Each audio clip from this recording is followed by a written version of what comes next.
कथा सुनाना आरंभ किया। पहले की बात है, एक बाघ ने किसी व्याध का पीछा किया। व्याध भागकर एक वृक्ष पर चढ़ गया। उस वृक्ष पर पहले से ही कोई रीछ बैठा हुआ था। बाघ वृक्ष की जड़ के पास पहुंचकर पेड़ पर बैठे हुए रीछ से बोला, हम और तुम दोनों ही वन के जीव हैं। यह व्याध दोनों का ही शत्रु है, अतः तुम इसे वृक्ष से नीचे गिरा दो। तब रीछ ने उत्तर दिया, यह व्याध मेरे निवास स्थान पर आकर एक प्रकार से मेरी शरण ले चुका है, इसलिए मैं इसे नीचे नहीं गिराऊंगा।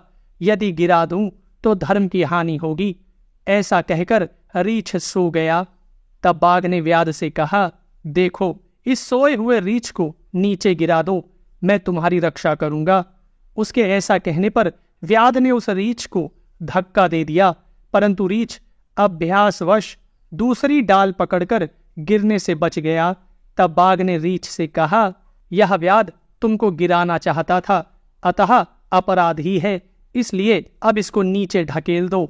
बाघ के इस प्रकार बारंबार उकसाने पर भी रीछ ने उस व्याध को नहीं गिराया और ना परह पाप मादत्ते इस श्लोक का गान करके उसे मुंह तोड़ उत्तर दे दिया।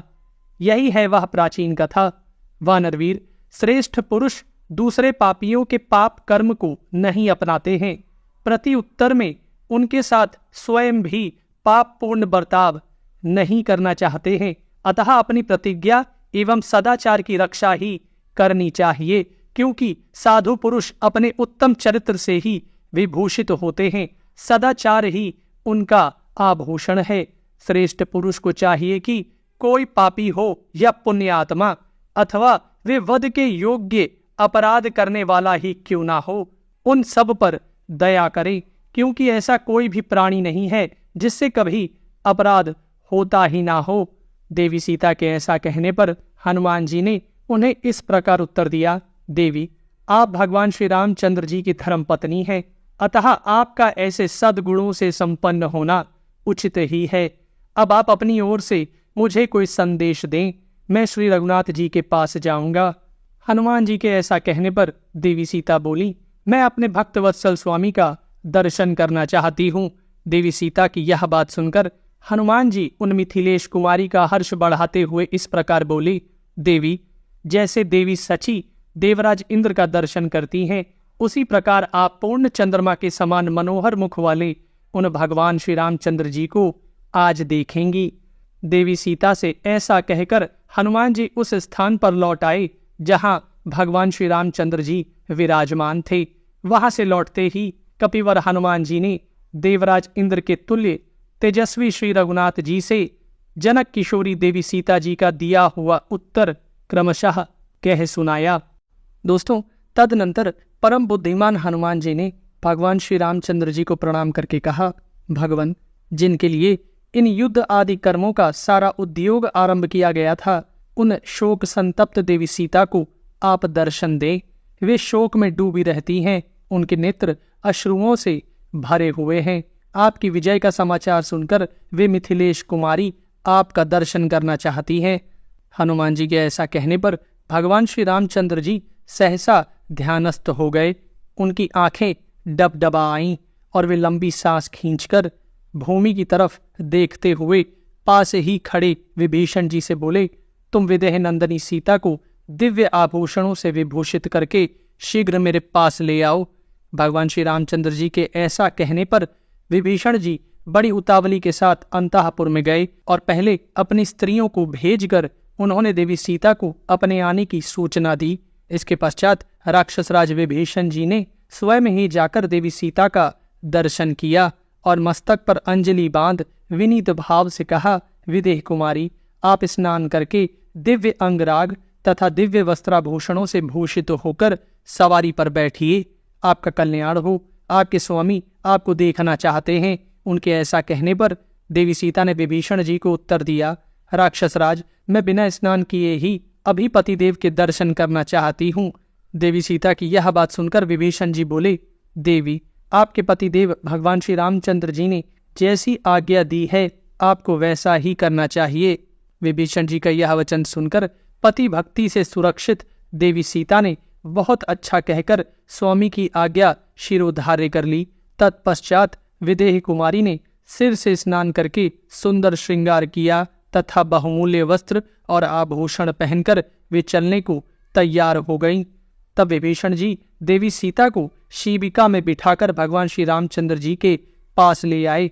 उस समय बहुत से निशाचर चारों ओर से घेर कर उनकी रक्षा कर रहे थे। भगवान श्री रामचंद्र जी ध्यानस्थ हैं, यह जानकर भी विभीषण जी उनके पास गए और उन्हें प्रणाम करके प्रसन्नता पूर्वक बोले, प्रभु, देवी सीता आ गई हैं। राक्षस की वाटिका में बहुत दिनों तक निवास करने के पश्चात आज देवी सीता जी आई हैं। यह सोच उनके आगमन का समाचार सुनकर भगवान श्री रामचंद्र जी को एक ही समय रोष, हर्ष और दुख प्राप्त हुआ। तदनंतर सीता सवारी पर आई हैं, इस बात पर तर्क वितर्क पूर्ण विचार करके श्री रघुनाथ जी को प्रसन्नता नहीं हुई। वे विभीषण जी से इस प्रकार बोले, सदा मेरी विजय के लिए तत्पर रहने वाले सौम्य राक्षस राज, तुम विदेह कुमारी से कहो वे शीघ्र मेरे पास आएं। भगवान श्री रामचंद्र जी की यह बात सुनकर धर्मज्ञ विभीषण जी ने तुरंत वहां से दूसरे लोगों को हटाना प्रारंभ किया। बहुत से सिपाही हाथों में छड़ी लिए उन वानर योद्धाओं को हटाते हुए चारों ओर घूमने लगे। उनके द्वारा हटाए जाते हुए रीछों, वानरों और राक्षसों के समुदाय अंततोगत्वा दूर जाकर खड़े हो गए। जिन्हें हटाया जाता था उनके मन में उद्वेग होता था। सब और यह उद्वेग देखकर भगवान श्री रामचंद्र जी ने अपनी सहज उदारता के कारण उन हटाने वालों को रोषपूर्वक रोका तथा विभीषण जी को उल्लाह देते हुए क्रोधपूर्वक कहा, तुम किस लिए मेरा अनादर करके इन सब लोगों को कष्ट दे रहे हो? रोक दो इस उद्वेगजनक कार्य को। यहाँ जितने लोग हैं यह सब मेरे आत्मीय जन हैं। ग्रह, वस्त्र और चार दीवारी आदि वस्तुएं स्त्री के लिए आवरण अथवा घूंघट नहीं हुआ करती हैं। इस प्रकार लोगों को दूर हटाने के जो निष्ठापूर्ण व्यवहार हैं, ये भी स्त्री के लिए आवरण या घूंघट का काम नहीं देते हैं। पति से प्राप्त होने वाले सत्कार तथा नारी के अपने सदाचार, ये ही उसके लिए आवरण हैं। विपत्ति काल में, शारीरिक या मानसिक पीड़ा के अवसरों पर, युद्ध में, स्वयंवर में, यज्ञ में अथवा विवाह में स्त्री का दिखना या दूसरे की दृष्टि में आना दोष की बात नहीं है। यह सीता इस समय विपत्ति में है, मानसिक कष्ट से भी युक्त है और विशेषतः मेरे पास है, इसलिए इसका आवरण के बिना सबके सामने आना दोष की बात नहीं है। अतः जानकी शिबिका छोड़कर पैदल ही मेरे पास आए और ये सभी वानर उनका दर्शन करें। भगवान श्री रामचंद्र जी के ऐसा कहने पर विभीषण जी बड़े विचार में पड़ गए और विनीत भाव से देवी सीता को उनके समीप ले आए। उस समय भगवान श्री रामचंद्र जी का पूर्वोक्त वचन सुनकर लक्ष्मण जी, सुग्रीव जी तथा हनुमान जी तीनों ही अत्यंत व्यथित हो उठे। भगवान श्री रामचंद्र जी की भयंकर चेष्टाएं यह सूचित कर रही थी कि वे अपनी पत्नी की ओर से निरपेक्ष हो गए हैं। इसीलिए उन तीनों ने यह अनुमान किया कि श्री रघुनाथ जी देवी सीता पर अप्रसन्न से जान पड़ते हैं। आगे आगे देवी सीता थी और पीछे विभीषण जी। वे लज्जा से अपने अंगों में ही सिकुड़ी जा रही थी। इस प्रकार वे अपने पति देव के सामने उपस्थित हुई। सीता जी का मुख अत्यंत सौम्य भाव से युक्त था। वे पति को ही देवता मानने वाली थीं। उन्होंने बड़े विस्मय, हर्ष और स्नेह के साथ अपने स्वामी के मनोहर मुख का दर्शन किया। उदयकालीन पूर्ण चंद्रमा को भी लज्जित करने वाले प्रियतम के सुंदर मुख को, जिसके दर्शन से वे बहुत दिनों से वंचित थीं, सीता जी ने जी भरकर निहारा और अपने मन की पीड़ा दूर की। उस समय उनका मुख प्रसन्नता से खिल उठा और निर्मल चंद्रमा के समान शोभा पाने लगा। दोस्तों, सीता जी को विनय पूर्वक अपने समीप खड़े देख भगवान श्री रामचंद्र जी ने अपना हार्दिक अभिप्राय बताना आरंभ किया। भद्रे, सम्रांगन में शत्रु को पराजित करके मैंने तुम्हें उसके बंधन से छुड़ा लिया। पुरुषार्थ के द्वारा जो कुछ किया जा सकता था वह सब मैंने किया। अब मेरे अमर्ष का अंत हो गया। मुझ पर जो कलंक लगा था उसका मैंने मार्जन कर दिया। शत्रु जनित अपमान और शत्रु दोनों को एक साथ ही नष्ट कर डाला। आज सबने मेरा पराक्रम देख लिया। अब मेरा परिश्रम सफल हो गया और इस समय प्रतिज्ञा पूर्ण करके मैं उसके भार से मुक्त एवं स्वतंत्र हो गया। जब तुम आश्रम में अकेली थी उस समय वह राक्षस तुम्हें हर ले गया। यह दोष मेरे ऊपर दैववश प्राप्त हुआ था, जिसका मैंने मानव साध्य पुरुषार्थ के द्वारा मार्जन कर दिया। जो पुरुष प्राप्त हुए अपमान का अपने तेज या बल से मार्जन नहीं कर देता है, उस मंद बुद्धि मानव के महान पुरुषार्थ से भी क्या लाभ। हनुमान ने जो समुद्र को लांघा और लंका का विध्वंस किया, उनका वह प्रशंसनीय कर्म आज सफल हो गया। सेना सहित सुग्रीव ने युद्ध में पराक्रम दिखाया तथा समय समय पर ये मुझे हितकर परामर्श देते रहे हैं। इनका परिश्रम भी अब सार्थक हो गया। ये विभीषण दुर्गुणों से भरे हुए अपने भाई का परित्याग करके स्वयं ही मेरे पास उपस्थित हुए थे। अब तक का किया हुआ इनका परिश्रम भी निष्फल नहीं हुआ। इस प्रकार कहते हुए भगवान श्री रामचंद्र जी की बातें सुनकर देवी सीता की आंखों में अश्रु भर आए। वे अपने स्वामी की हृदय वल्लभा थीं। उनके प्राण वल्लभ उन्हें अपने समीप देख रहे थे, परंतु लोकापवाद के भय से राजा श्री रामचंद्र जी का हृदय उस समय विदीर्ण हो रहा था। भगवान श्री रामचंद्र जी उस वानर और राक्षसों की भरी सभा में देवी सीता से पुनः इस प्रकार कहने लगे, अपने तिरस्कार के प्रतिकार के लिए मनुष्य का जो कर्तव्य है वह सब मैंने अपनी मान रक्षा की अभिलाषा से रावण का वध करके पूर्ण किया। जैसे तपस्या से भावित अंतःकरण वाले महर्षि अगस्त्य ने वातापी और इलवल के भय से जीव जगत के लिए दुर्गम हुई दक्षिण दिशा को जीता था, उसी प्रकार मैंने रावण के वश में पड़ी हुई तुमको जीता है। तुम्हारा कल्याण हो।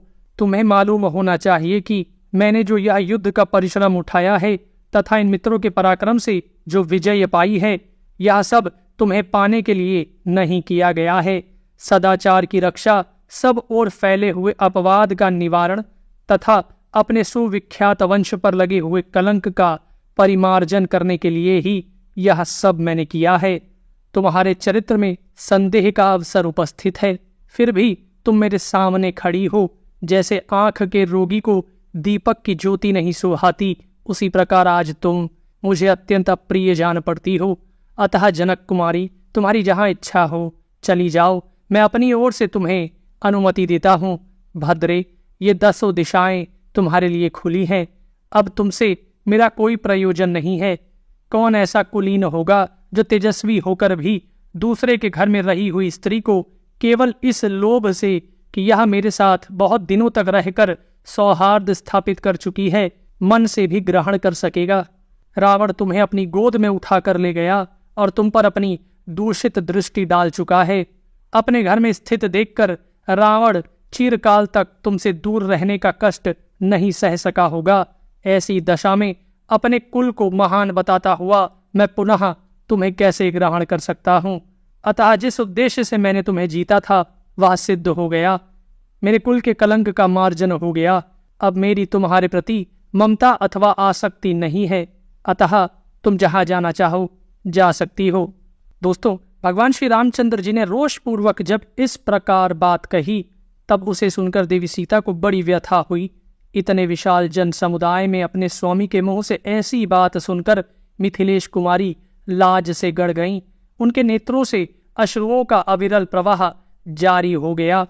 नेत्रों के जल से भीगे हुए अपने मुख को अंचल से पोंछती हुई वे धीरे धीरे गदगद वाणी में भगवान श्री रामचंद्र जी से इस प्रकार बोली, वीर, आप ऐसी कठोर, अनुचित, कर्णकटु और रूखी बातें क्यों सुना रहे हैं?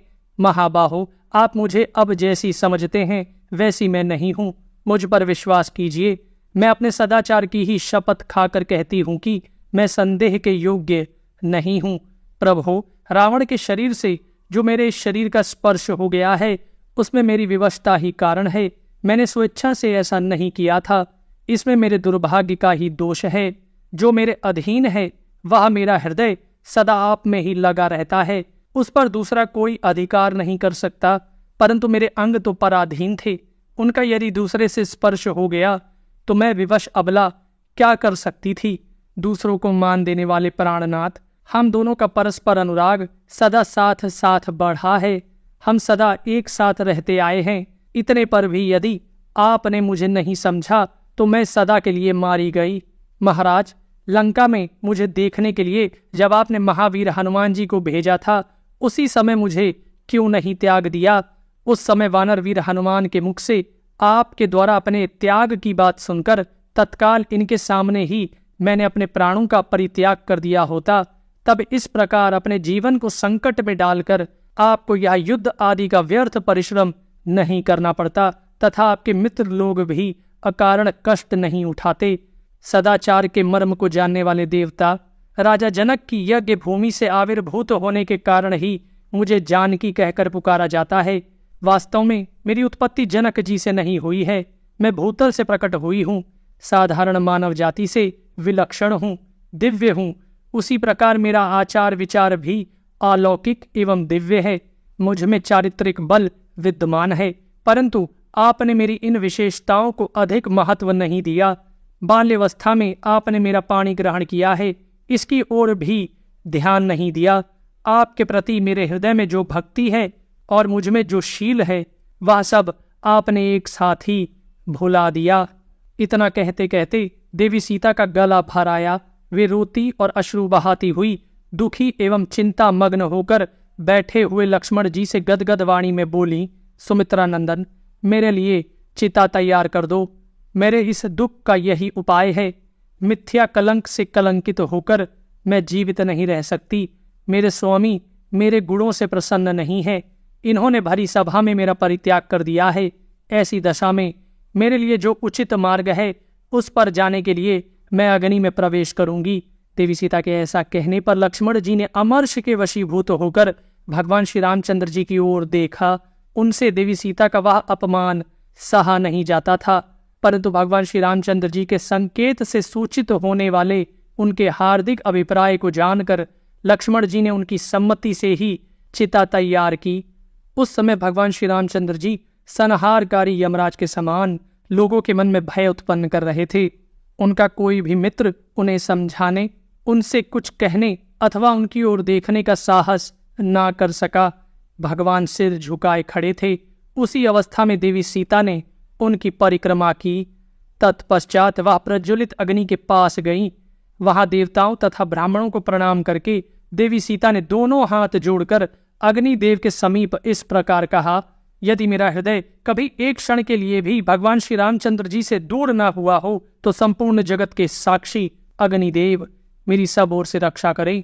मेरा चरित्र शुद्ध है, फिर भी श्री रघुनाथ जी मुझे दूषित समझ रहे हैं। यदि मैं सर्वथा निष्कलंक हूं तो संपूर्ण जगत के साक्षी अग्निदेव मेरी सब ओर से रक्षा करें। यदि मैंने मन, वाणी और क्रिया द्वारा कभी भगवान श्री रामचंद्र जी का अतिक्रमण न किया हो तो अग्निदेव मेरी रक्षा करें। यदि भगवान सूर्यदेव, वायुदेव, दिशाएं, चंद्रमा, दिन रात्रि, दोनों संध्याएं, पृथ्वी देवी तथा अन्य देवता भी मुझे शुद्ध चरित्र से युक्त जानते हो तो अग्निदेव मेरी सब ओर से रक्षा करें। ऐसा कहकर विदेह राजकुमारी ने अग्निदेव की परिक्रमा की और निःशंक चित्त से वे उस प्रज्वलित अग्नि में समा गईं। बालकों और वृद्धों से भरे हुए वहां के महान जन समुदाय ने उन मिथिलेश कुमारी को प्रज्वलित अग्नि में प्रवेश करते देखा। दिव्य प्राणियों, ऋषियों, देवताओं, दानवों और गंधर्वों ने देखा जैसे यज्ञ में पूर्णाहुति का होम होता है, उसी प्रकार भगवती सीता को प्रज्वलित अग्नि में गिरते देखा, मानो स्वर्ग से कोई देवी शापग्रस्त होकर नरक में गिरी हो। देवी सीता के अग्नि में प्रवेश करते समय राक्षस और वानर उच्च स्वर से हाहाकार करने लगे। उनका वह अद्भुत आर्तनाद चारों ओर गूंज उठा। दोस्तों, तदनंतर धर्मात्मा श्री रामचंद्र जी हाहाकार करने वाले वानर और राक्षसों की बातें सुनकर मन ही मन बहुत दुखी हुए और नेत्रों में अश्रु भरकर 2 घड़ी तक कुछ सोचते रहे।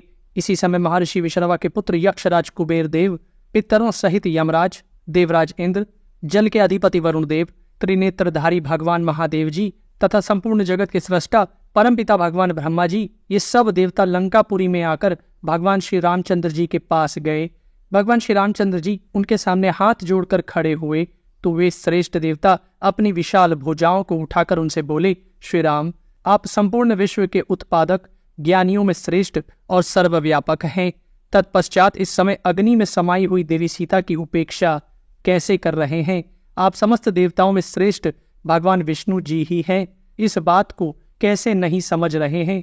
पूर्व काल में वसुओं के प्रजापति जो ऋतधामा नामक वसु थे वे आप ही हैं।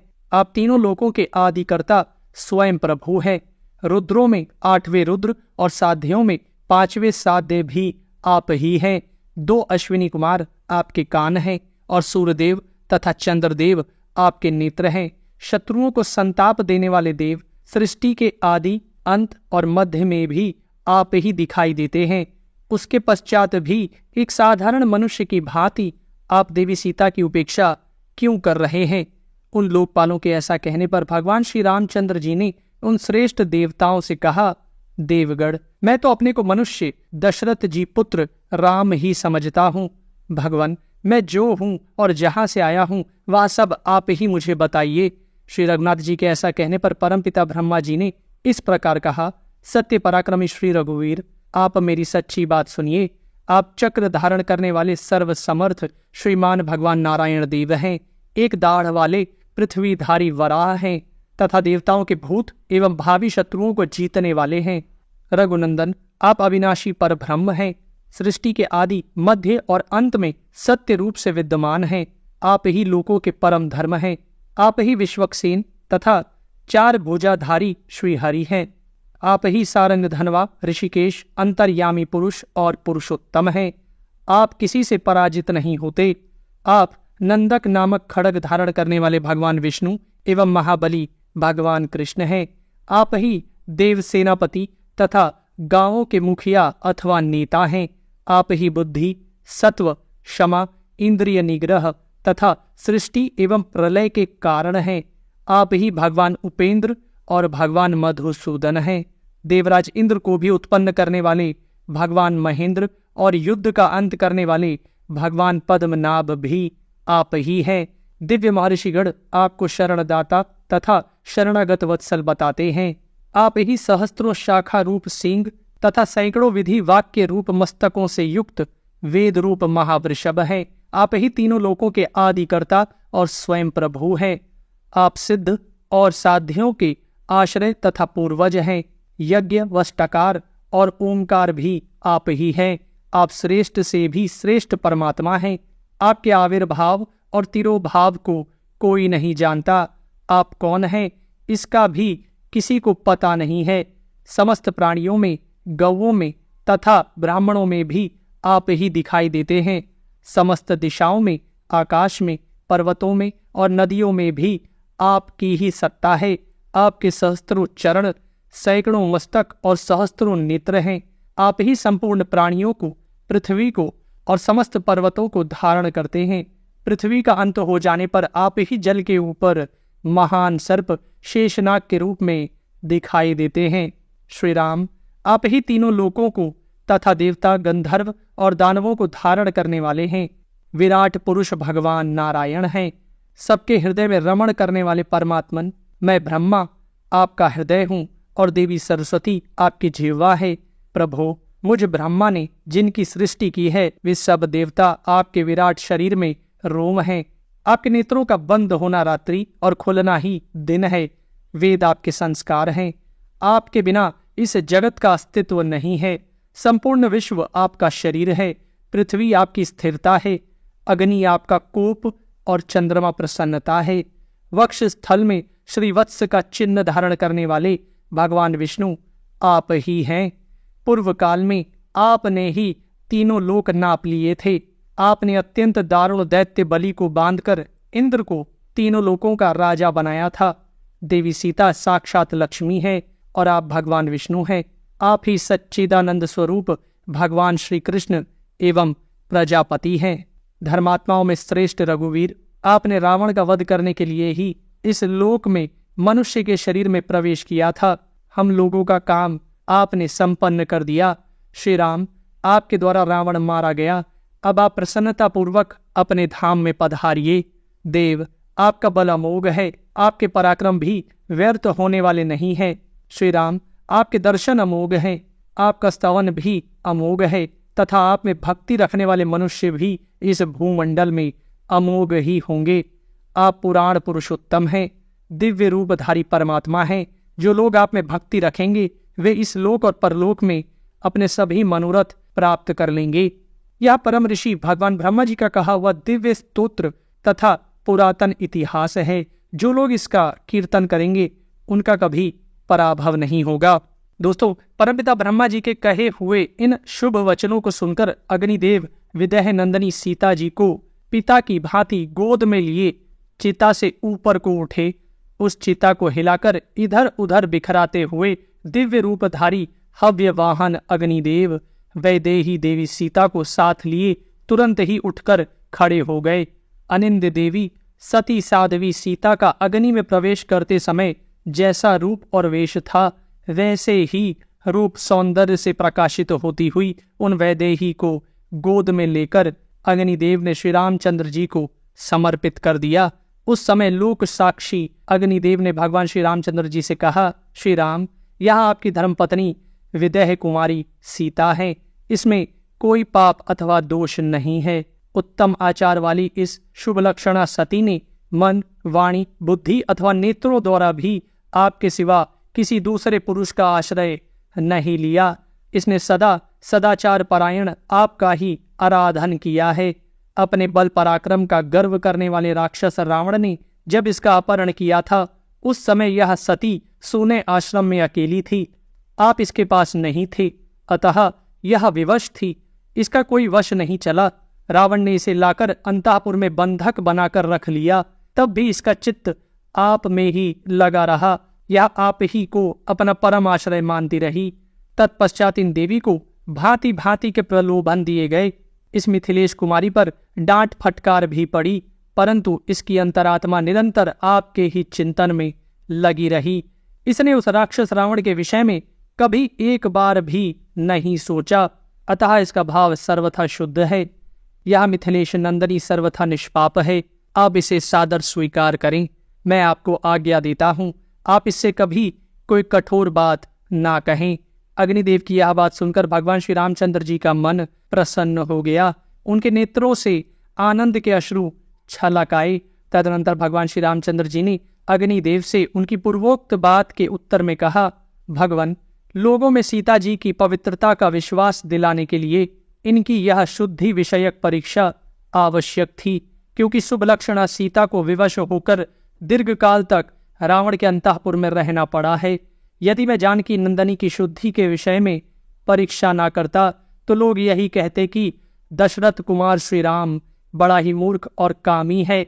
यह बात मैं भी जानता हूं कि मिथिलेश नंदनी सीता का हृदय सदा मुझ में ही लगा रहता है, मुझसे कभी अलग नहीं होता। ये सदा मेरा ही मन रखती, मेरी इच्छा के अनुसार चलती हैं। मुझे यह भी विश्वास है कि जैसे महासागर अपनी तटभूमि को नहीं लांघ सकता, उसी प्रकार रावण अपने ही तेज से सुरक्षित इन सीता पर अत्याचार नहीं कर सकता था। तथापि तीनों लोकों के प्राणियों के मन में विश्वास दिलाने के लिए एकमात्र सत्य का आश्रय लेकर मैंने अग्नि में प्रवेश करती हुई विदेह कुमारी सीता को रोकने की चेष्टा नहीं की। मिथिलेश कुमारी सीता प्रज्वलित अग्नि शिखा के समान दुर्धर्ष तथा दूसरे के लिए अलभ्य है। दुष्टात्मा रावण मन के द्वारा भी इन पर अत्याचार करने में समर्थ नहीं हो सकता था। ये सती साध्वी देवी रावण के अंतःपुर में रहकर भी व्याकुलता में नहीं पड़ सकती थी, क्योंकि ये मुझसे उसी प्रकार अभिन्न है जैसे सूर्यदेव से उनकी प्रभा। मिथिलेश कुमारी जानकी तीनों लोकों में परम पवित्र हैं। जैसे मनस्वी पुरुष कीर्ति का त्याग नहीं कर सकता, उसी प्रकार मैं भी इन्हें नहीं छोड़ सकता। आप सभी लोकपाल मेरे हित की ही बात कह रहे हैं और आप लोगों का मुझ पर बड़ा स्नेह है, अतः आप सभी देवताओं के हितकर वचन का मुझे अवश्य पालन करना चाहिए। ऐसा कहकर अपने किए हुए पराक्रम से प्रशंसित होने वाले महाबली, महायशस्वी, विजयी वीर रघुकुल नंदन श्री रामचंद्र जी अपनी प्रिया देवी सीता से मिले और मिलकर बड़े सुख का अनुभव करने लगे, क्योंकि वे सुख भोगने के ही योग्य हैं। दोस्तों, श्री रघुनाथ जी के कहे हुए इन शुभ वचनों को सुनकर श्री महादेव जी और भी शुभतर वचन बोले। महाबाहु कमल नयन, आप धर्मात्माओं में श्रेष्ठ हैं। आपने रावण वध रूप कार्य संपन्न कर दिया, यह बड़े सौभाग्य की बात है। श्री राम, रावण जनित भय और दुख सारे लोगों के लिए बढ़े हुए घोर अंधकार के समान था, जिसे आपने युद्ध में मिटा दिया। महाबली वीर, अब दुखी भरत को धीरज बंधाकर यशस्विनी देवी कौशल्या, रानी कैकेयी तथा लक्ष्मण जननी सुमित्रा देवी से मिलकर अयोध्या का राज्य पाकर सुहृदों को आनंद देकर इक्ष्वाकु कुल में अपना वंश स्थापित करके अश्वमेध यज्ञ का अनुष्ठान कर सर्वोत्तम यश का उपार्जन करके आपको अपने परम धाम में जाना चाहिए। कुकुस्त कुल नंदन, देखिए ये आपके पिता महाराज दशरथ जी विमान पर बैठे हुए हैं। मनुष्य लोक में ये ही आपके परम यशस्वी गुरु थे। ये श्रीमान नरेश इंद्रलोक को प्राप्त हुए हैं। आप जैसे सुपुत्र ने इन्हें तार दिया। आप भाई लक्ष्मण के साथ इन्हें नमस्कार करें। भगवान महादेव जी की यह बात सुनकर लक्ष्मण जी सहित भगवान श्री रामचंद्र जी ने विमान में उच्च स्थान पर बैठे हुए अपने पिताजी को प्रणाम किया। भाई लक्ष्मण जी सहित श्री रामचंद्र जी ने पिता को अच्छी तरह देखा। वे निर्मल वस्त्र धारण करके अपनी दिव्य शोभा से दैदीप्यमान थे। विमान पर बैठे हुए महाराज दशरथ जी अपने प्राणों से भी प्यारे पुत्र श्री राम को देखकर बहुत प्रसन्न हुए। श्रेष्ठ आसन पर बैठे हुए महाबाहु नरेश दशरथ जी ने भगवान श्री राम को अपनी गोद में बिठाकर दोनों बाहों में भर लिया और इस प्रकार कहा, राम, मैं तुमसे सत्य कहता हूँ, तुमसे विलग होकर मुझे स्वर्ग का सुख तथा देवताओं द्वारा प्राप्त हुआ सम्मान भी अच्छा नहीं लगता। आज तुम शत्रुओं का वध करके पूर्ण मनोरथ हो गए और तुमने वनवास की अवधि भी पूरी कर ली। यह सब देखकर मुझे बड़ी प्रसन्नता हुई है। रघुनंदन, तुम्हें वन में भेजने के लिए कैकेयी ने जो जो बातें कही थी वे सब आज भी मेरे हृदय में बैठी हुई हैं। आज लक्ष्मण सहित तुमको सकुशल देखकर और हृदय से लगाकर मैं समस्त दुखों से छुटकारा पा गया हूँ। बेटा, जैसे अष्टावक्र ने अपने धर्मात्मा पिता कहोल को तार दिया था, वैसे ही तुम जैसे महात्मा पुत्र ने मेरा उद्धार कर दिया। सौम्य, आज इन देवताओं के द्वारा मुझे मालूम हुआ कि रावण वध करने के लिए स्वयं पुरुषोत्तम भगवान ही तुम्हारे रूप में अवतीर्ण हुए हैं।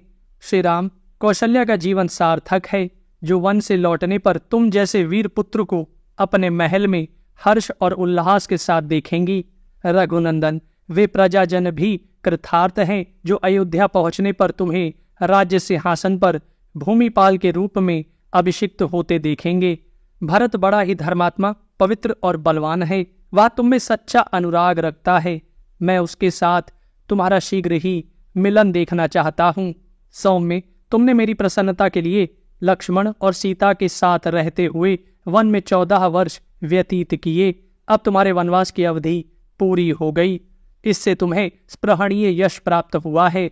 अब तुम भाइयों के साथ राज्य पर प्रतिष्ठित हो, दीर्घ आयु प्राप्त करो।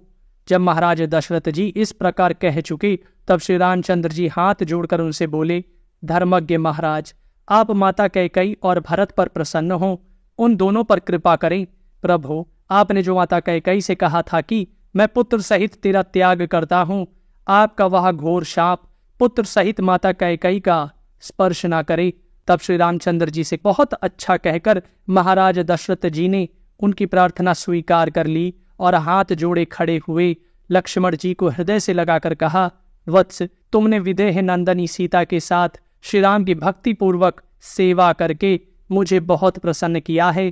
तुम्हें धर्म का फल प्राप्त हुआ है। धर्मज्ञ, भविष्य में भी तुम्हें धर्म का फल प्राप्त होगा और भूमंडल में महान यश की उपलब्धि होगी। श्री राम की प्रसन्नता से तुम्हें उत्तम स्वर्ग और महत्व प्राप्त होगा।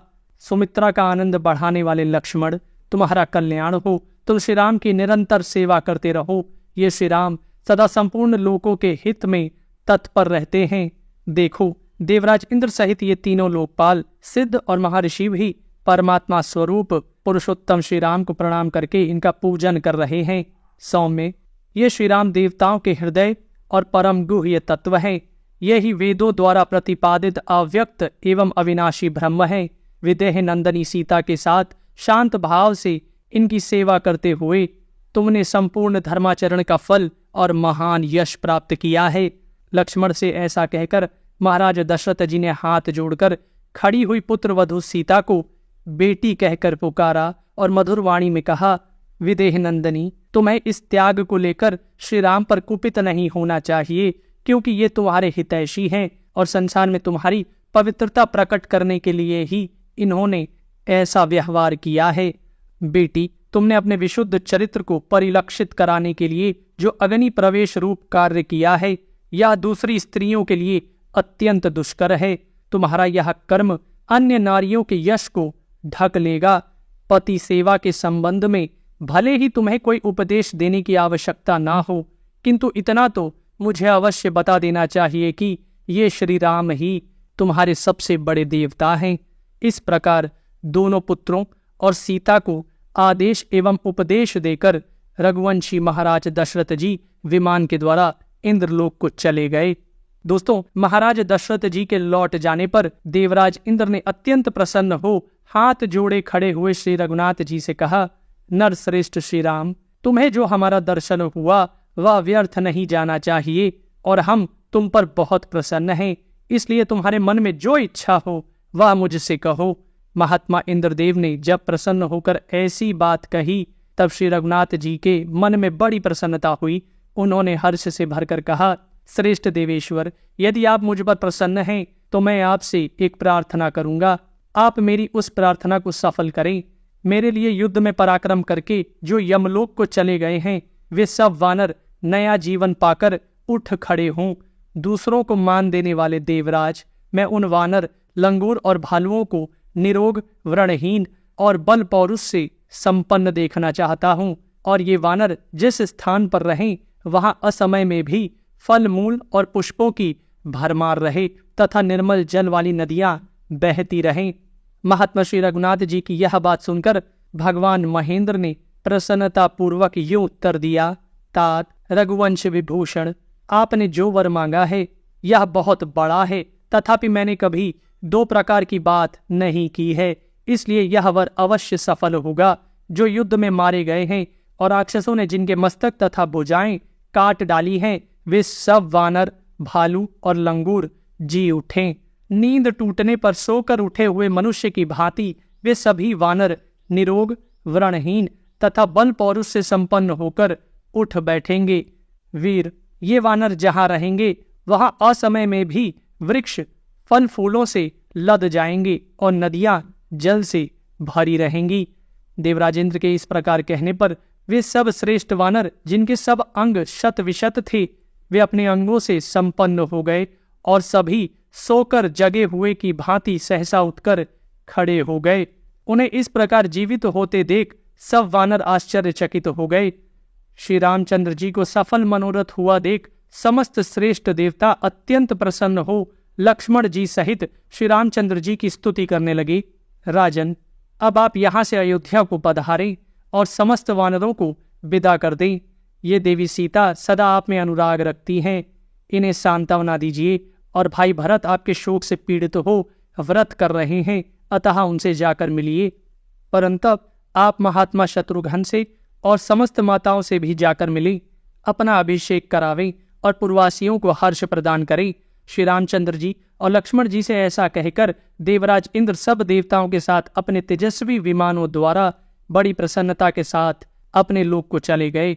भाई लक्ष्मण जी सहित भगवान श्री रामचंद्र जी ने सबको विश्राम करने की आज्ञा दी।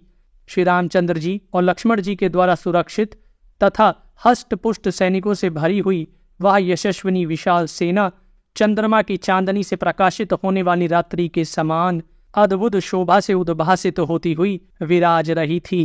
दोस्तों, उस रात्रि को विश्राम करके जब भगवान श्री रामचंद्र जी दूसरे दिन प्रातः काल सुखपूर्वक उठे तब विभीषण जी ने हाथ जोड़कर कहा, रघुनंदन, स्नान के लिए जल, अंगराग, वस्त्र, आभूषण, चंदन और भांति भांति के दिव्य मालाएं आपकी सेवा में उपस्थित हैं। रघुवीर, श्रृंगार कला को जानने वाली ये कमल नयनी नारियां भी सेवा के लिए प्रस्तुत हैं, जो आपको विधि पूर्वक स्नान कराएंगी। विभीषण जी के ऐसा कहने पर भगवान श्री रामचंद्र जी ने उनसे कहा, मित्र, तुम सुग्रीव जी आदि वानर वीरों से स्नान के लिए अनुरोध करो। मेरे लिए तो इस समय सत्य का आश्रय लेने वाले धर्मात्मा भरत बहुत कष्ट सह रहे हैं। उन धर्मपरायण भरत से मिले बिना ना तो मुझे स्नान अच्छा लगता है, न वस्त्र आभूषणों को धारण करना ही। अब तो तुम इस बात की ओर ध्यान दो कि हम किस प्रकार शीघ्र से शीघ्र अयोध्यापुरी को लौट सकेंगे। क्योंकि वहां तक पैदल यात्रा करने वाले के लिए यह मार्ग बहुत ही दुर्गम है। उनके ऐसा कहने पर विभीषण जी ने भगवान श्री रामचंद्र जी को इस प्रकार उत्तर दिया, राजकुमार, आप इसके लिए चिंतित ना हो, मैं एक ही दिन में आपको अयोध्यापुरी में पहुंचा दूंगा। आपका कल्याण हो। मेरे यहाँ मेरे बड़े भाई कुबेर देव का तेजस्वी पुष्पक विमान उपस्थित है, जिसे महाबली रावण ने संग्राम में कुबेर देव को परास्त करके छीन लिया था। अतुल पराक्रमी श्री राम, वह इच्छानुसार चलने वाला दिव्य एवं उत्तम विमान मैंने यहाँ आपके ही लिए रख छोड़ा है। यदि आप मुझे अपना कृपा पात्र समझते हैं, मुझ में कुछ गुण देखते या मानते हैं और मेरे प्रति आपका सौहार्द है, तो आप भाई लक्ष्मण जी तथा पत्नी देवी सीता जी के साथ कुछ दिन यहीं विराजिए। मैं संपूर्ण मनोवांछित वस्तुओं द्वारा आपका सत्कार करूंगा। मेरे उस सत्कार को ग्रहण कर लेने के पश्चात अयोध्यापुरी को पधारिएगा। रघुवीर, मैं केवल प्रेम, सम्मान और सौहार्द के कारण ही आपसे यह प्रार्थना कर रहा हूँ। आपको प्रसन्न करना चाहता हूँ। मैं आपका सेवक हूँ, इसलिए आपसे विनय करता हूँ, आपको आज्ञा नहीं देता हूँ। जब विभीषण जी ने ऐसी बात कही तब भगवान श्री रामचंद्र जी समस्त राक्षसों और वानरों के सुनते हुए ही उनसे बोले, वीर, मेरे परम सुहृद और उत्तम सचिव बनकर तुमने सब प्रकार की चेष्टाओं द्वारा मेरा सम्मान और पूजन किया है। राक्षेश्वर, तुम्हारी इस बात को मैं निश्चय ही अस्वीकार नहीं कर सकता हूँ, परंतु इस समय मेरा मन अपने उन भाई भरत को देखने के लिए उतावला हो उठा है, जो मुझे लौटा ले जाने के लिए चित्रकूट तक आए थे और मेरे चरणों में सिर झुकाकर याचना करने पर भी जिनकी बात मैंने नहीं मानी थी। उनके सिवा माता कौशल्या, सुमित्रा देवी, यशस्विनी कैकेयी देवी, मित्रवर गुह और नगर एवं जनपद के लोगों को देखने के लिए भी मुझे बड़ी उत्कंठा हो रही है। सौम्य विभीषण, अब तो तुम मुझे जाने की ही अनुमति दो। मैं तुम्हारे द्वारा बहुत सम्मानित हो चुका हूँ। सखे, मेरे इस हट के कारण मुझ पर क्रोध ना करना, इसके लिए मैं तुमसे बार बार प्रार्थना करता हूँ। राक्षसराज, अब शीघ्र मेरे लिए पुष्पक विमान को यहाँ मंगाओ। जब मेरा यहाँ कार्य समाप्त हो गया तब यहाँ ठहरना मेरे लिए कैसे ठीक हो सकता है। भगवान श्री रामचंद्र जी के ऐसा कहने पर राक्षसराज विभीषण ने बड़ी उतावली के साथ उस तेजस्वी पुष्पक विमान का आवाहन किया। वह विश्वकर्मा का बनाया हुआ विमान सुमेरु शिखर के समान ऊंचा तथा मोती और चांदी से सुसज्जित बड़े बड़े कक्षों से विभूषित था। उसके भूतल पर विचित्र स्फटिक मणि जड़ी हुई थी। उसमें नीलम के बहुमूल्य सिंहासन थे, जिन पर महामूल्यवान बिछौने बिछे हुए थे। उसका मन के समान वेग था और उसकी गति कहीं रुकती नहीं थी। वह पुष्पक विमान सेवा में उपस्थित हुआ। पर्वत के समान ऊंचे और इच्छानुसार चलने वाले उस पुष्पक विमान को तत्काल उपस्थित देख लक्ष्मण जी सहित भगवान श्री रामचंद्र जी को बड़ा विस्मय हुआ। दोस्तों, फूलों से सजे हुए पुष्पक विमान को वहां उपस्थित करके राक्षसराज विभीषण ने दोनों हाथ जोड़कर बड़ी विनय के साथ श्री रघुनाथ जी से पूछा, प्रभु, अब मैं क्या सेवा करूं? तब भगवान श्री रामचंद्र जी ने कुछ सोचकर लक्ष्मण जी के सुनते हुए यह स्नेह युक्त वचन कहा, विभीषण, इन सारे वानरों ने युद्ध में बड़ा यत्न एवं परिश्रम किया है, अतः तुम नाना प्रकार के रत्न और धन आदि के द्वारा इन सब का सत्कार करो। राक्षेश्वर, ये वीर वानर संग्राम में कभी पीछे नहीं हटते हैं और सदा हर्ष एवं उत्साह से भरे रहते हैं। प्राणों का भय छोड़कर युद्ध करने वाले इन वानरों के सहयोग से तुमने लंका पर विजय पाई है। ये सभी वानर इस समय अपना कार्य पूरा कर चुके हैं, अतः इन्हें रत्न और धन आदि देकर तुम इनके इस कर्म को सफल करो। तुम कृतज्ञ होकर जब इनका इस प्रकार सम्मान और अभिनंदन करोगे तब ये वानर यूथपति बहुत संतुष्ट होंगे।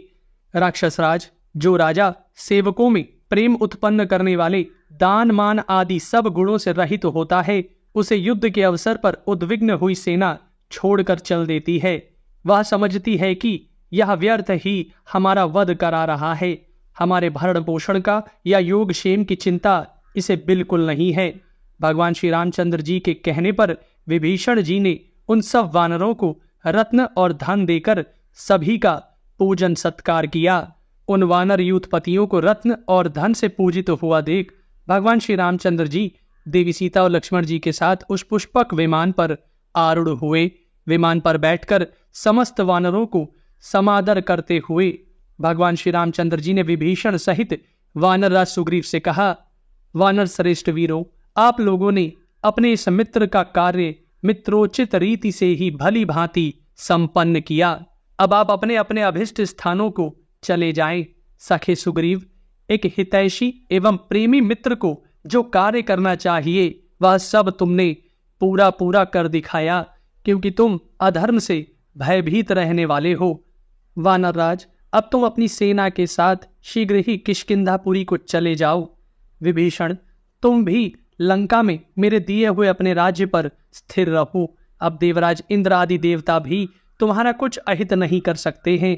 अब इस समय मैं अपने पिता की राजधानी अयोध्या को जाऊंगा। इसके लिए आप सब लोगों से पूछता हूं और सबकी अनुमति चाहता हूं। भगवान श्री रामचंद्र जी के ऐसा कहने पर सभी वानर सेनापति तथा राक्षस राज विभीषण जी हाथ जोड़कर कहने लगे, भगवान, हम भी अयोध्यापुरी को चलना चाहते हैं। आप हमें भी अपने साथ ले चलिए। वहां हम प्रसन्नतापूर्वक वनों और उपवनों में विचरेंगे।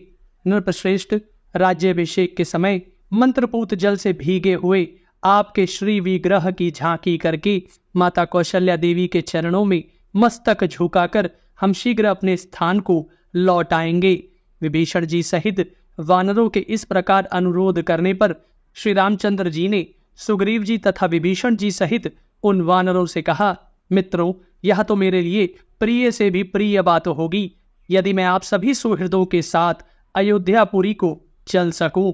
इससे मुझे बहुत प्रसन्नता प्राप्त होगी। सुग्रीव, तुम सब वानरों के साथ शीघ्र ही इस विमान पर चढ़ जाओ। राक्षस राज विभीषण, तुम भी मंत्रियों के साथ विमान पर आरूढ़ हो जाओ। तब वानरों सहित सुग्रीव जी और मंत्रियों सहित विभीषण जी बड़ी प्रसन्नता के साथ उस दिव्य पुष्पक विमान पर आरूढ़ हो गए। उन सब के चढ़ जाने पर कुबेर देव का वह उत्तम पुष्पक विमान भगवान श्री रामचंद्र जी की आज्ञा पाकर आकाश को उड़ चला। वे सब वानर, भालू तथा महाबली राक्षस उस दिव्य विमान में बड़े सुख से फैल कर बैठे हुए थे। किसी को किसी से धक्का नहीं खाना पड़ता था। दोस्तों, आकाश में उड़ते हुए उस हंस युक्त विमान पर आरूढ़ भगवान श्री रामचंद्र जी ने सब ओर दृष्टि डालकर देवी सीता से कहा, विदेह राजनंदनी, कैलाश शिखर के समान सुंदर त्रिकूट पर्वत के विशाल श्रृंग पर बसी हुई विश्वकर्मा की बनाई हुई लंकापुरी को देखो, कैसी सुंदर दिखाई देती है। इधर इस युद्ध भूमि को देखो, यहाँ रक्त और मांस की कीच जमी हुई है।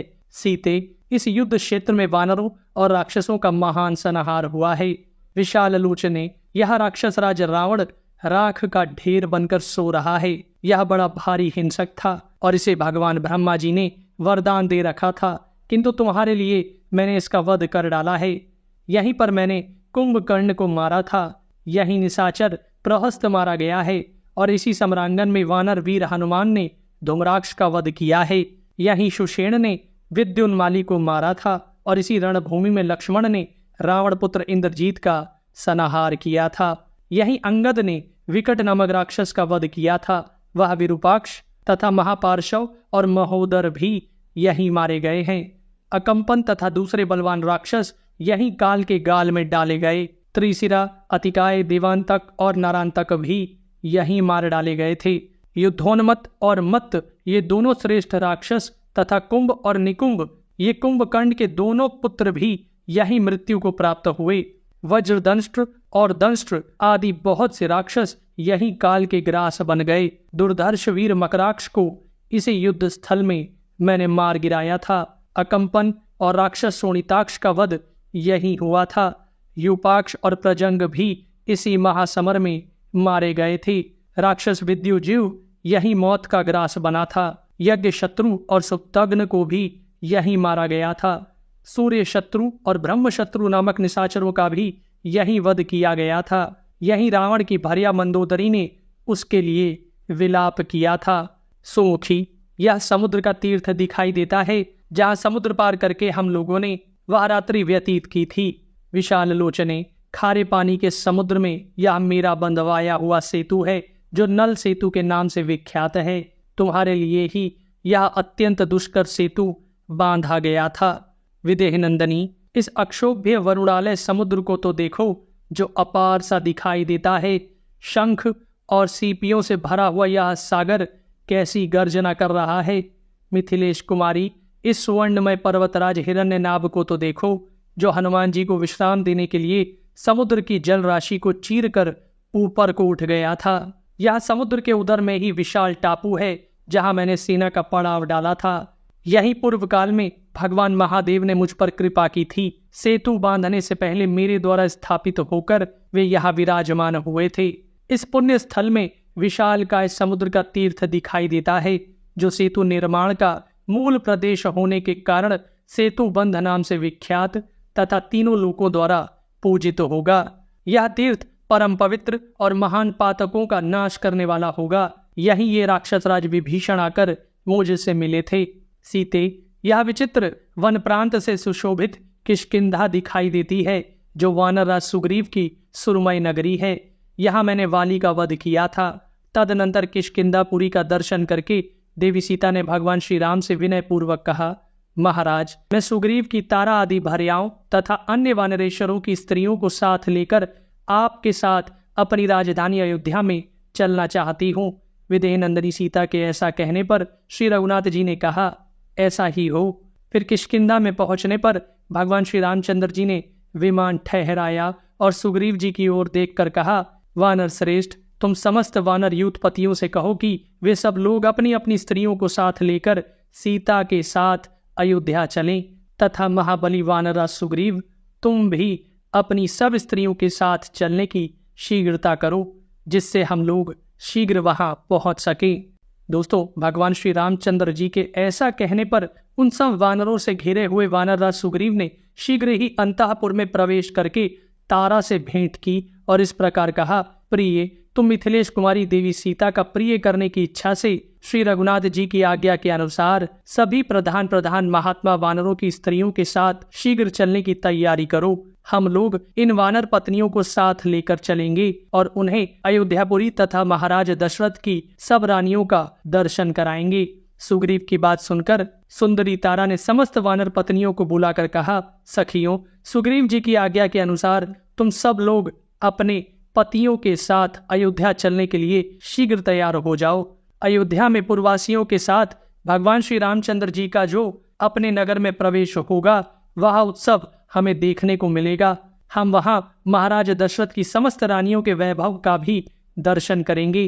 तारा की यह आज्ञा पाकर सारी वानर पत्नियों ने श्रृंगार करके उस विमान पर देवी सीता जी के दर्शन की इच्छा से वे उस पर आरूढ़ हुई। उन सबके साथ विमान को शीघ्र ही ऊपर उठा देख श्री रघुनाथ जी ने ऋष्यमुख के निकट आने पर पुनः विदेह नंदिनी से कहा, सीते, वह जो श्रेष्ठ एवं महान पर्वत दिखाई देता है उसका नाम ऋष्यमुख है। यही मैं वानरराज सुग्रीव से मिला था और मित्रता करने के पश्चात वाली का वध करने के लिए प्रतिज्ञा की थी। यही वह पंपा नामक पुष्करणी है जो तटवर्ती काननों से सुशोभित हो रही है।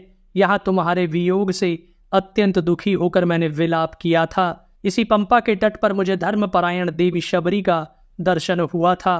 इधर वह स्थान है जहाँ 1 योजन लंबी भुजा वाले कबंद नामक असुर का मैंने वध किया था।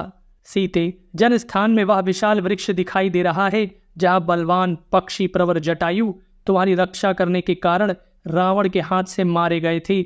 यह वह स्थान है जहाँ मेरे बाणों द्वारा खर मारा गया, दूषण धराशाही किया गया और महापराक्रमी त्रिशिरा को भी काल के गाल में डाला था। वरवर्णी, यह हम लोगों का आश्रम है तथा वह विचित्र पर्णशाला दिखाई देती है जहां आकर रावण ने बलपूर्वक तुम्हारा अपहरण किया था। यह स्वच्छ जल राशि से सुशोभित गोदावरी नदी है तथा वह केले के कुंजों से घिरा हुआ महर्षि अगस्त जी का आश्रम दिखाई देता है। यह महात्मा श्रुतीक्ष्ण जी का आश्रम है और वह शरभंग मुनि जी का महान आश्रम दिखाई देता है जहाँ देवराज पुरंदर इंद्र पधारे थे। यह वह स्थान है जहाँ मैंने विशालकाय विराट का वध किया था। देवी, ये वे तापस दिखाई देते हैं जिनका दर्शन हम लोगों ने पहले किया था। इस तापसाश्रम पर ही सूर्यदेव और अग्निदेव के समान तेजस्वी अत्रि मुनि जी निवास करते हैं। यही तुमने धर्मपरायणा तपस्वी अनुसुईया देवी का दर्शन किया था। वह गिरिराज चित्रकूट प्रकाशित हो रहा है। वही भरत मुझे प्रसन्न करके लौटा लेने के लिए आए थे। यह रमणीय यमुना नदी दिखाई देती है और यह शोभाशाली भारद्वाज मुनि जी का आश्रम दृष्टिगोचर हो रहा है। ये पुण्य सलीला त्रिपथगा गंगा नदी दिख रही है। इनके तटवर्ती वन के वृक्ष सुंदर फूलों से भरे हुए हैं। यह श्रृंगवीरपुर है जहां मेरा मित्र गुह रहता है। सीते, यह यूपमालाओं से अलंकृत सरयू दिखाई देती है जिसके तट पर मेरे पिताजी की राजधानी है। विदेह नंदनी, तुम वनवास के पश्चात पुनः लौटकर अयोध्या को आई हो, इसलिए इस पुरी को प्रणाम करो। तब विभीषण सहित वे सब राक्षस और वानर अत्यंत हर्ष से उल्लसित हो उछल उछल कर श्वेत अट्टालिकाओं से अलंकृत और विशाल भवनों से विभूषित अयोध्यापुरी को, जो हाथी घोड़ों से भरी थी और देवराज इंद्र की अमरावतीपुरी के समान शोभित थी, उसका दर्शन करने लगी। दोस्तों, भगवान श्री रामचंद्र जी ने 14वां वर्ष पूर्ण होने पर आश्विन शुक्ल पंचमी तिथि को भरद्वाज मुनि के आश्रम में पहुंचकर मन को वश में रखते हुए मुनि को प्रणाम करके उनसे पूछा, भगवान, आपने अयोध्यापुरी के विषय में भी कुछ सुना है? वहाँ सुकाल और कुशल मंगल तो है ना? भरत प्रजा पालन में तत्पर रहते हैं ना? मेरी माताएं जीवित है ना? भगवान श्री रामचंद्र जी के इस प्रकार पूछने पर महामुनि भरद्वाज जी ने उन रघुश्रेष्ठ श्री रामचंद्र जी से प्रसन्नता पूर्वक कहा, रघुनंदन, मेरे प्रवृत्ति नामक शिष्य यहाँ से अयोध्यापुरी को जाते रहते हैं, अतः मुझे वहाँ का वृत्तांत ज्ञात होता रहता है। भरत आपकी आज्ञा के अधीन है। वे जटा बढ़ाए आपके आगमन की प्रतीक्षा कर रहे हैं। आपकी चरण पादुकाओं को सामने रखकर सारा कार्य करते हैं। आपके कुटुंब में और नगर में भी सब कुशल मंगल है। शत्रु विजय वीर, आप रानी कैकेयी के आदेश के पालन में तत्पर हो। जब आप महान वन की यात्रा कर रहे थे, उस समय आप दोनों भाइयों के साथ तीसरी केवल आपकी स्त्री थी और आप जंगली फलमूल का आहार करते थे। उस समय आपको देखकर मेरे मन में बड़ी करुणा हुई थी, परंतु इस समय तो सारी स्थिति ही बदल गई है। आप शत्रु पर विजय पाकर सफल मनोरथ हो मित्रों तथा बांधवों के साथ लौट रहे हैं। इस रूप में आपको देखकर मुझे बड़ा सुख मिला है। मुझे बड़ी प्रसन्नता हुई। रघुवीर, आपने जनस्थान में रहकर जो विपुल सुख दुख उठाए हैं वे सब मुझे मालूम है।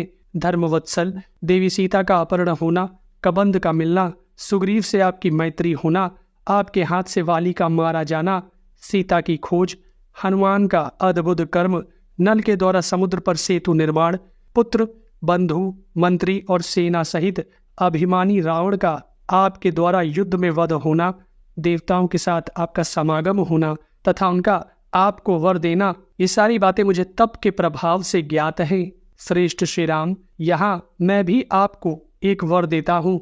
आपकी जो इच्छा हो उसे मांग लें। आज मेरा अर्घ्य और आतिथ्य सत्कार ग्रहण करें। कल सवेरे अयोध्या को जाइएगा। मुनि के उस वचन को शिरोधार्य करके हर्ष से भरे हुए भगवान श्री रामचंद्र जी ने कहा, बहुत अच्छा। तत्पश्चात श्री रामचंद्र जी ने उनसे यह वर मांगा, भगवान, यहाँ से अयोध्या जाते समय मार्ग के सब वृक्षों पर समय न होने पर भी फल उत्पन्न हो जाए और वे सब के सब मधु की धारा टपकाने वाले हों। भरद्वाज जी ने कहा, ऐसा ही होगा। उनके इस प्रकार प्रतिज्ञा करते ही तत्काल वहां के सारे वृक्ष स्वर्ग के वृक्षों के समान हो गए।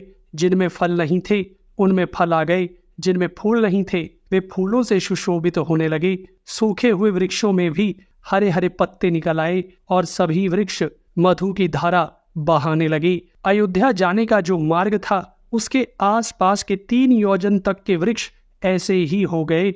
फिर तो वे शास्त्रों श्रेष्ठ वानर हर्ष से भरकर स्वर्गवासी देवताओं के समान अपनी रुचि के अनुसार प्रसन्नता पूर्वक उन दिव्य फलों का आस्वादन करने लगे।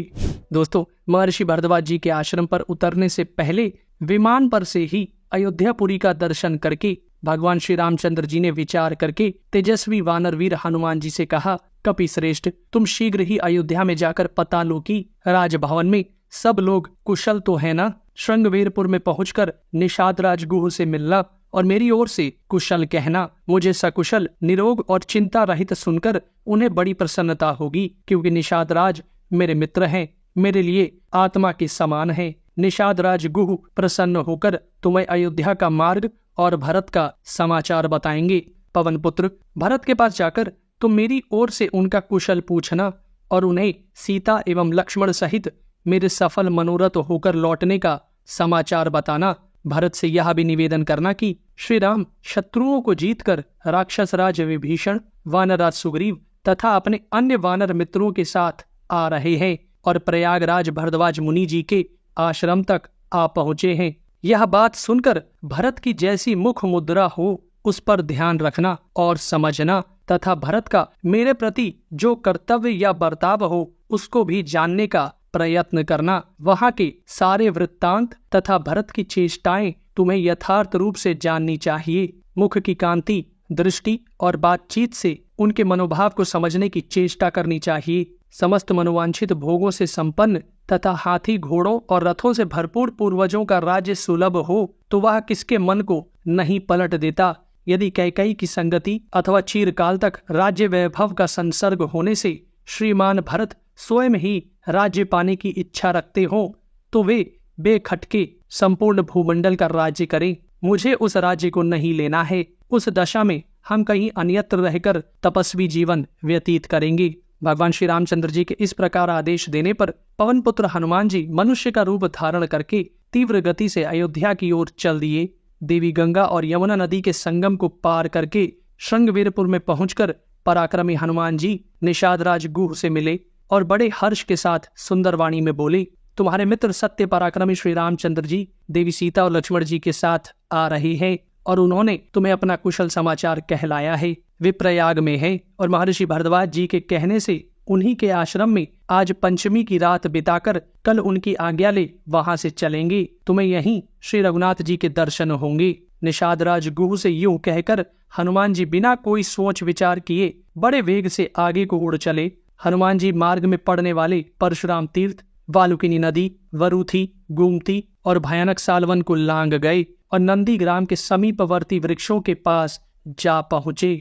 वे वृक्ष देवराज इंद्र के नंदन वन और कुबेर देव के चैत्रत वन के वृक्षों के समान सुशोभित होते थे।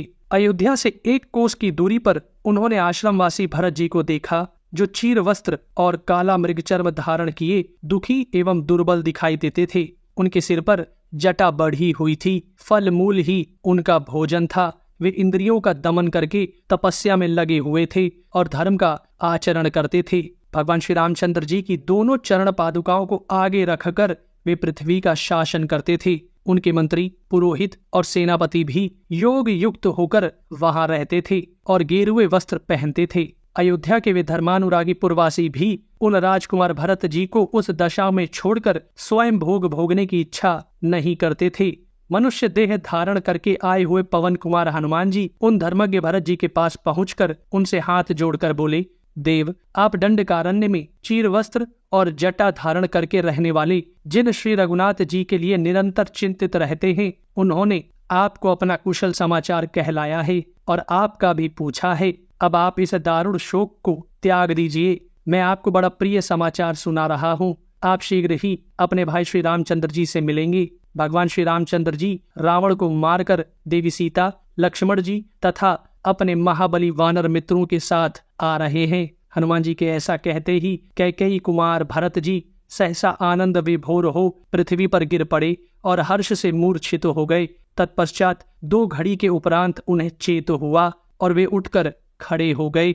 उस समय रघुकुल भूषण भरत जी ने प्रियवादी हनुमान जी को बड़े वेग से पकड़कर दोनों भुजाओं में भर लिया और अश्रुओं से उन्हें नहलाते हुए से बोले, भैया, तुम कोई देवता हो अथवा मनुष्य जो मुझ पर कृपा करके यहाँ पधारे हो। सौम्य, तुमने जो यह प्रिय संवाद सुनाया है, इसके लिए मैं तुम्हें कौन सी प्रिय वस्तु प्रदान करूं? मुझे तो कोई ऐसा बहुमूल्य उपहार नहीं दिखाई देता जो इस प्रिय संवाद के तुल्य हो। तथापि मैं तुम्हें इसके लिए 1 लाख गौवें, 100 उत्तम गांव तथा उत्तम आचार विचार वाली 16 कुमारी कन्याएं पत्नी रूप में समर्पित करता हूँ। वे कन्याएं कुलीन होने के साथ ही सब प्रकार के आभूषणों से विभूषित होंगी। राजकुमार भरत जी को श्री रामचंद्र जी के दर्शन की इच्छा से अत्यंत हर्ष हुआ। अतः वे पुनः इस प्रकार बोले, मेरे स्वामी श्री रामचंद्र जी को वन में गए बहुत वर्ष बीत गए। इतने वर्षों के पश्चात आज मुझे उनकी आनंददायिनी चर्चा सुनने को मिली है। राजकुमार भरत जी का श्री राम के प्रति यह भाव देखकर हनुमान जी अपने वास्तविक रूप में आ गए। दोस्तों, राजकुमार भरत जी ने हनुमान जी से आगे कहा, सौम्य, श्री रघुनाथ जी का और वानरों का यह मेलजोल कैसे हुआ, किस देश में और किस कारण को लेकर हुआ, यह मैं जानना चाहता हूँ। मुझे ठीक ठीक बताओ। राजकुमार भरत जी के इस प्रकार पूछने पर हनुमान जी ने श्री रामचंद्र जी का वनवास विषयक संपूर्ण चरित्र कहना आरंभ किया। जनस्थान में शूर्पणखा के नाक कान काटना, निशाचर खरदूषण सहित 14,000 राक्षसों का वध, मारीच का मृग रूप धारण करना, रावण द्वारा देवी सीता का अपहरण, श्री रामचंद्र जी और सुग्रीव जी की मित्रता, वानर राज वाली का वध, मेरे द्वारा लंका दहन, महासागर पर सेतु निर्माण, श्री रामचंद्र जी द्वारा रावण वध, विभीषण जी का राज्य अभिषेक, श्री रामचंद्र जी की स्वर्गीय महाराज दशरथ जी से भेंट, श्री रामचंद्र जी का पुष्पक विमान से किष्किंधा आना और गंगा तट पर आकर प्रयाग में महर्षि भरद्वाज के समीप ठहरना आदि सारा चरित्र उनसे कह सुनाया। फिर बोले, कल पुष्य नक्षत्र के योग में आप बिना किसी विघ्न बाधा के श्री राम का दर्शन करेंगे। इस प्रकार हनुमान जी के मधुर वाक्यों द्वारा सारी बातें सुनकर भरत जी बहुत प्रसन्न हुए और हाथ जोड़कर मन को हर्ष प्रदान करने वाली वाणी में बोले, आज चिरकाल के बाद मेरा मनोरथ पूर्ण हुआ। यह परमानंदमय समाचार सुनकर भरत जी ने शत्रुघ्न जी को हर्षपूर्वक आज्ञा दी।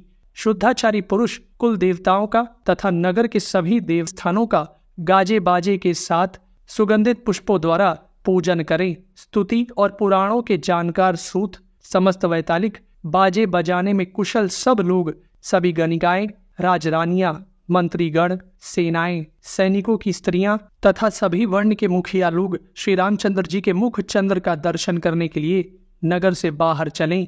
भरत जी की यह बात सुनकर शत्रुघ्न जी ने कई हजार कारीगरों की अलग अलग टोलियां बनाकर उन्हें आज्ञा दी, तुम लोग ऊंची नीची भूमियों को समतल बना दो, अयोध्या से नंदीग्राम तक का मार्ग स्वच्छ कर दो, आसपास की समस्त भूमि पर शीतल जल का छिड़काव कर दो। तत्पश्चात दूसरे लोग मार्ग में सब ओर लावा और फूल बिखेर दें। इस श्रेष्ठ नगर के मार्गों के अगल बगल में ऊंची पताकाएं फहरा दी जाएं। सभी लोग कल सूर्योदय तक नगर के सब भवनों को सुनहरी पुष्पमालाओं, फूलों आदि पंचरंगे अलंकारों से सजा दें।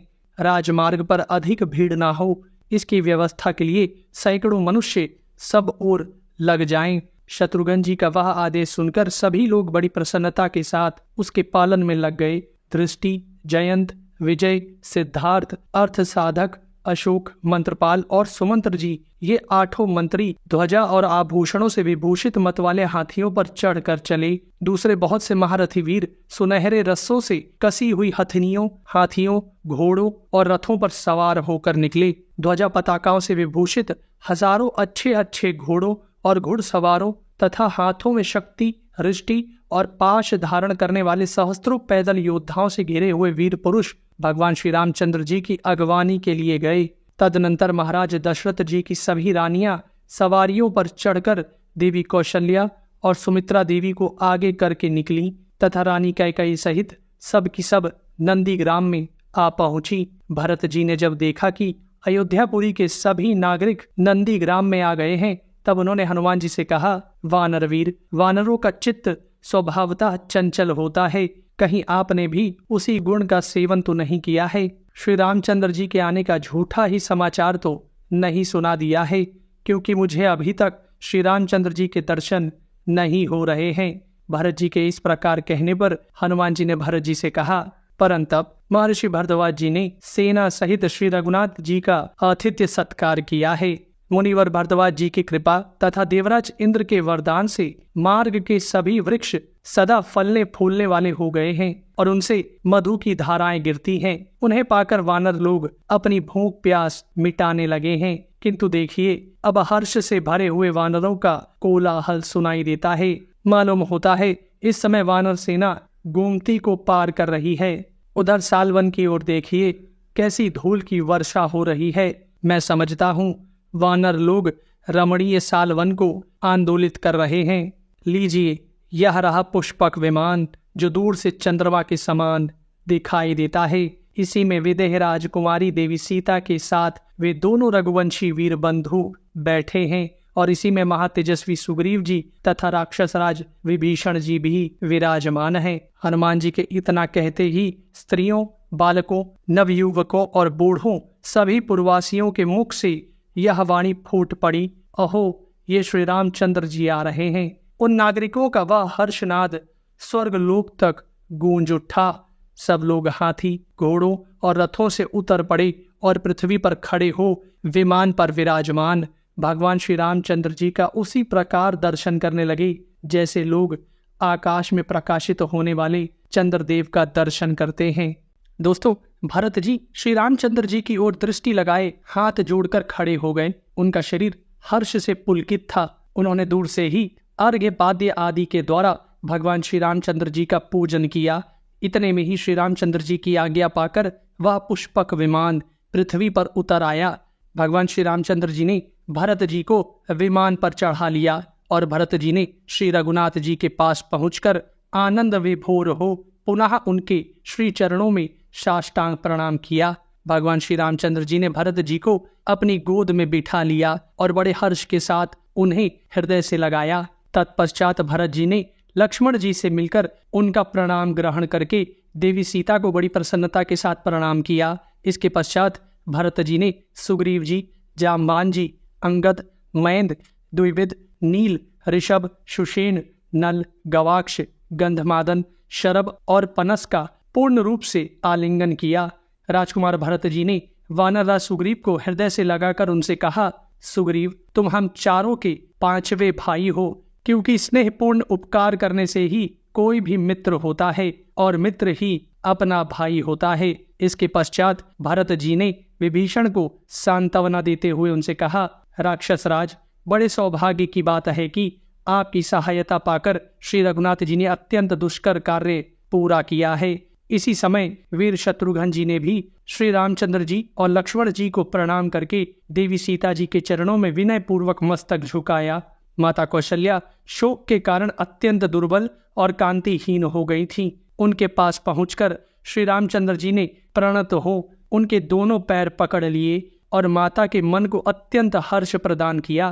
तत्पश्चात सुमित्रा देवी और रानी कैकेयी को प्रणाम करके उन्होंने संपूर्ण माताओं का अभिवादन किया। इसके पश्चात विराज पुरोहित महर्षि वशिष्ठ जी के पास आए।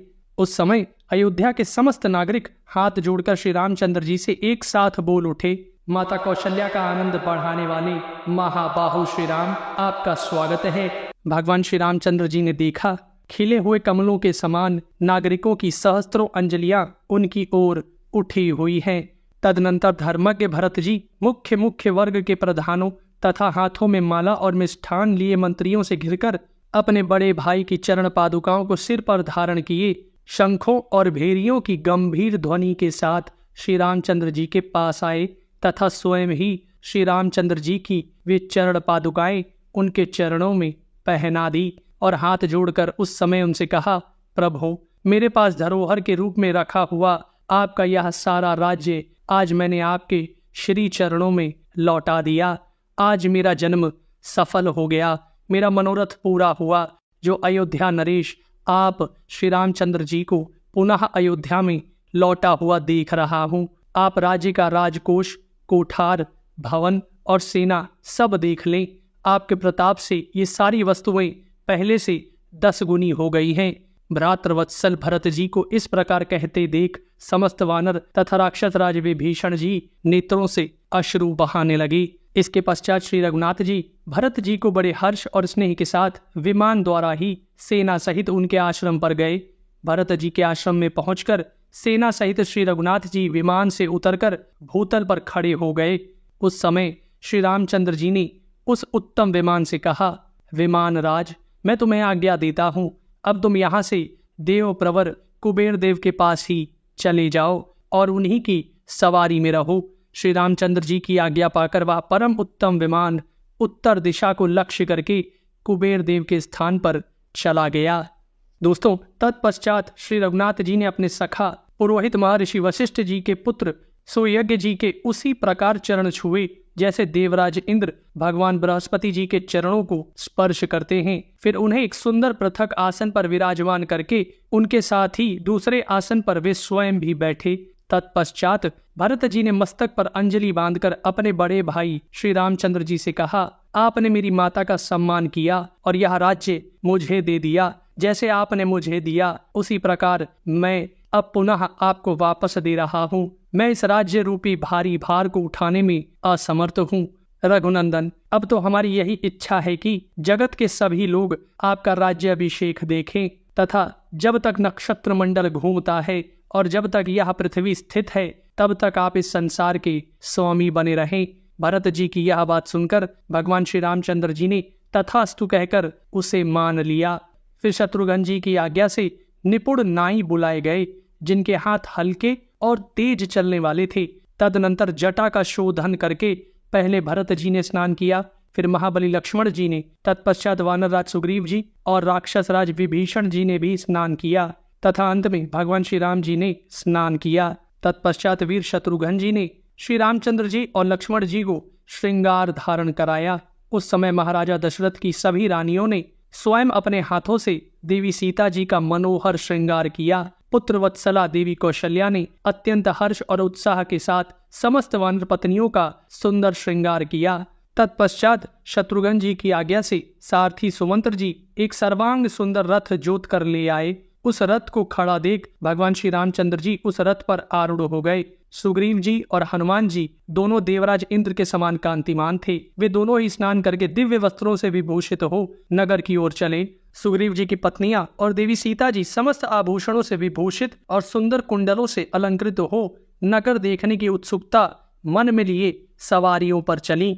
अयोध्या में महाराजा दशरथ के मंत्री पुरोहित महर्षि वशिष्ठ को आगे करके भगवान श्री रामचंद्र जी के राज्याभिषेक के विषय में आवश्यक विचार करने लगे। जैसे देवराज इंद्र हरे रंग के घोड़े से जुते हुए रथ पर बैठकर यात्रा करते हैं, उसी प्रकार भगवान श्री रामचंद्र जी एक श्रेष्ठ रथ पर आरूढ़ हो अपने उत्तम नगर की ओर चले। उस समय भरत जी ने सारथी बनकर घोड़ों की बागडोर अपने हाथ में ले रखी थी। शत्रुघ्न जी ने छत्र लगा रखा था और लक्ष्मण जी उस समय श्री रामचंद्र जी के मस्तक पर चंवर डुला रहे थे। एक ओर लक्ष्मण जी थे और दूसरी ओर राक्षस राज विभीषण जी खड़े थे।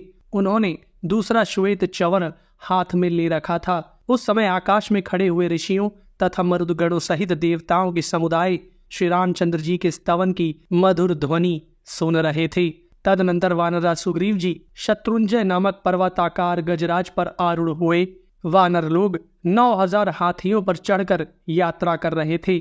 वे उस समय मानव रूप धारण किए हुए थे और सब प्रकार के आभूषणों से विभूषित थे। अयोध्या वासियों ने भगवान श्री रामचंद्र जी को रथ पर बैठकर आते देखा। उनके आगे आगे अग्रगामी सैनिकों का समूह चल रहा था। उन सबने आगे बढ़कर भगवान श्री रामचंद्र जी को बधाई दी और श्री रामचंद्र जी ने भी उनका अभिनंदन किया। फिर वे सब पूर्वासी भाइयों से घिरे हुए महात्मा श्री रामचंद्र जी के पीछे पीछे चलने लगे। श्री रामचंद्र जी अपने मंत्रियों से सुग्रीव जी की मित्रता, हनुमान जी के प्रभाव तथा अन्य वानरों के अद्भुत पराक्रम की चर्चा करते जा रहे थे। श्री रामचंद्र जी ने विभीषण जी के मिलन का प्रसंग भी अपने मंत्रियों को बताया। यह सब बताकर वानरों सहित श्री रामचंद्र जी ने अयोध्यापुरी में प्रवेश किया। उनके प्रवेश करते ही पूर्ववासियों ने अपने अपने भवनों पर लगी हुई पताकाएं ऊंची कर दी थीं।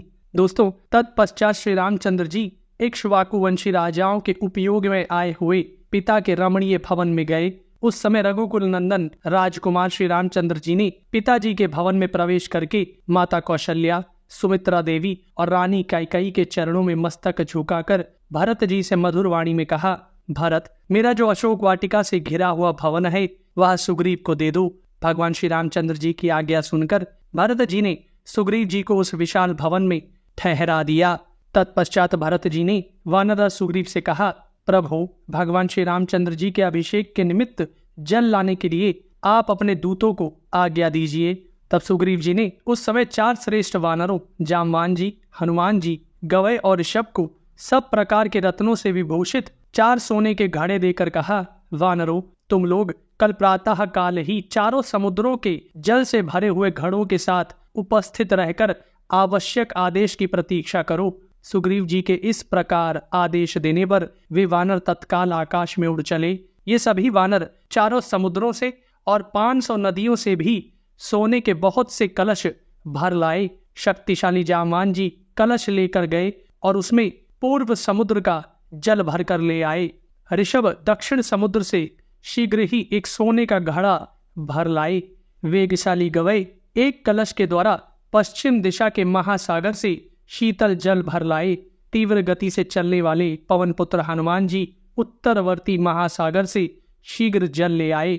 उन श्रेष्ठ वानरों द्वारा लाए हुए उस जल को देखकर मंत्रियों सहित शत्रुघ्न जी ने वह सारा जल श्री रामचंद्र जी के अभिषेक के लिए पुरोहित महर्षि वशिष्ठ जी तथा अन्य सुहृदों को समर्पित कर दिया। तदनंतर ब्राह्मणों सहित महर्षि वशिष्ठ जी ने देवी सीता सहित भगवान श्री रामचंद्र जी को रत्नमयी चौकी पर बैठाया।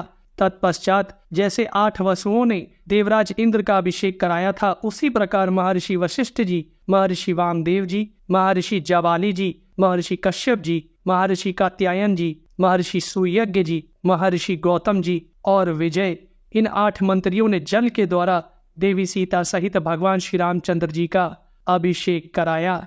भगवान श्री रामचंद्र जी के अभिषेक के विषय में यह भी बताते हैं कि सबसे पहले जल से ब्राह्मणों द्वारा, उसके पश्चात 16 कन्याओं द्वारा, तत्पश्चात मंत्रियों द्वारा अभिषेक करवाया। इसके पश्चात अन्य योद्धाओं और श्रेष्ठ व्यवसायियों को भी अभिषेक का अवसर दिया। उस समय आकाश में खड़े हुए समस्त देवताओं और एकत्र हुए चारों लोकपालों ने भी भगवान श्री रामचंद्र जी का अभिषेक किया। तदनंतर भगवान ब्रह्मा जी का बनाया हुआ रत्न शोभित किरीट, जिसके द्वारा पहले मनु जी का और फिर क्रमशः उनके सभी वंशधर राजाओं का अभिषेक हुआ था, उस किरीट को रत्नों से बनी हुई एक चौकी पर विधि पूर्वक रखा गया। फिर महात्मा वशिष्ठ जी ने अन्य ब्राह्मणों के साथ उस किरीट से भगवान श्री रामचंद्र जी को विभूषित किया गया। उस समय शत्रुघ्न जी ने उन पर सुंदर श्वेत रंग का छत्र लगाया। एक ओर वानरराज सुग्रीव जी ने श्वेत चवर हाथ में लिया, तो दूसरी ओर राक्षस राज विभीषण जी ने चंद्रमा के समान चमकीला चवन लेकर डुलाना आरंभ किया। उस अवसर पर देवराज इंद्र की प्रेरणा से वायुदेव ने 100 सुवर्णमय कमलों से बनी हुई एक माला और सब प्रकार के रत्नों से युक्त मणियों से विभूषित मुक्ताहार राजा रामचंद्र जी को भेंट किया। राजा श्री रामचंद्र जी के अभिषेक काल में देव गंधर्व गाने लगे और अप्सराएं नृत्य करने लगी। महाराज श्री रामचंद्र जी ने उस समय पहले ब्राह्मणों को 1 लाख घोड़े, उतनी ही दूध देने वाली गौएं तथा 100 सांड दान किए। यही नहीं, श्री रघुनाथ जी ने 30 करोड़ सोने के सिक्के तथा नाना प्रकार के बहुमूल्य आभूषण और वस्त्र भी ब्राह्मणों को बांटे। तत्पश्चात राजा श्री रामचंद्र जी ने अपने मित्र सुग्रीव जी को सोने की एक दिव्य माला भेंट की, जो सूर्यदेव की किरणों के समान प्रकाशित हो रही थी। उसमें बहुत सी मणियों का संयोग था। इसके पश्चात श्री रघुवीर जी ने प्रसन्न हो वाली पुत्र अंगद को 2 अंगद यानी भुजबंद भेंट किए, जो नीलम से जटित होने के कारण विचित्र दिखाई देते थे। वे चंद्रदेव की किरणों से विभूषित से जान पड़ते थे। उत्तम मणियों से युक्त उस मुक्ताहार को, जिसे वायु देवता ने भेंट किया था, श्री रामचंद्र जी ने उस मुक्ताहार को देवी सीता जी के गले में डाल दिया। साथ ही उन्हें कभी मैले न होने वाले 2 दिव्य वस्त्र तथा और भी बहुत से सुंदर आभूषण अर्पित किए। दोस्तों, देवी सीता ने पति की ओर देखकर वायुपुत्र हनुमान जी को कुछ भेंट देने का विचार किया। वे जनक नंदनी अपने गले से उस मुक्ताहार को निकालकर बारंबार समस्त वानरों तथा भगवान श्री रामचंद्र जी की ओर देखने लगी। उनकी उस चेष्टा को समझकर श्री रामचंद्र जी ने देवी सीता की ओर देखकर कहा, भामिनी, तुम जिस पर संतुष्ट हो उसे यह हार दे दो। तब माता सीता जी ने वायुपुत्र हनुमान जी को वह हार दे दिया। तत्पश्चात राजा श्री रघुनाथ जी ने द्विविध, मैंद और नील की ओर देखकर उन सबको उत्तम रत्न आदि भेंट किए। इसी प्रकार जो प्रधान एवं श्रेष्ठ वानर थे, उन सबका वस्त्रों और आभूषणों द्वारा यथा योग्य सत्कार किया गया। इस प्रकार भगवान श्री रामचंद्र जी का राज्याभिषेक का उत्सव देखकर सभी श्रेष्ठ वानर प्रसन्न चित्त होकर जैसे आए थे, उसी प्रकार महाराज श्री रामचंद्र जी से विदा लेकर अपने अपने स्थानों को चले गए।